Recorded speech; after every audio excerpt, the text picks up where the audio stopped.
القافي أستاذنا جميعا ناظر ثانوية أحمد محمد الراشدي، والسيد بوبلين حسن مدير إعدادية عمر بن الخطاب، والأستاذ إدومو عامل بمؤسسة البنك الشعبي، والأستاذ مصطفى ماء العينين أستاذ اللغة أستاذ الفلسفة سابقا.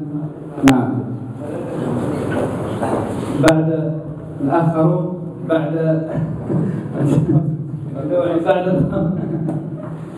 ونرحب كذلك بشاعرنا الكبير، الشاعر الذي شرف المغرب في مسابقة أمير الشعراء بأبو ظبي، حكم حسن أحمدي السوسي.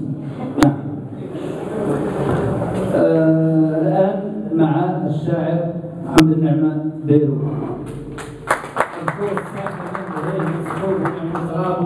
محمد صالح قاعد فيه كافلات من اصحابه، وهي نعم وهو بلاد قيل في جد هذا الشاعر قايد صالح. نعم.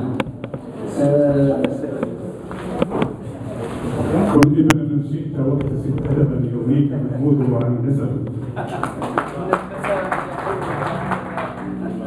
قبل أن ندخل في قصيدة عمودية بسيطة، ليست في البسيط ولكنها بسيطة بالمعنى الآخر، اسمحوا لي بأن أقرأ هذه القصيدة، أن أقرأ قصيدة تفعيلية لشحن الهمم.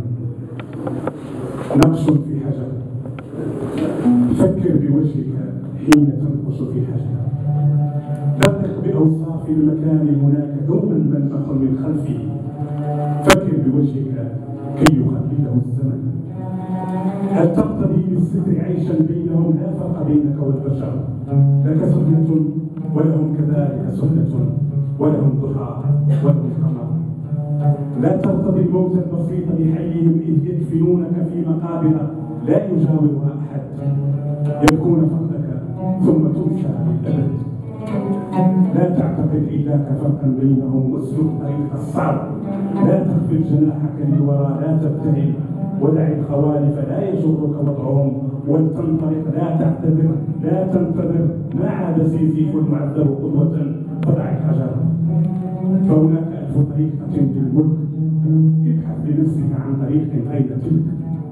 لا تنكسر لا تنتظر، لا وقت عندك للقدر، إن كان صحوا أو مطر، إن كان خيرا أو ضرر، أنت القدر. لا حل إلا أن تفكر في ملامحك الكبيرة حين تنقش في الحجر.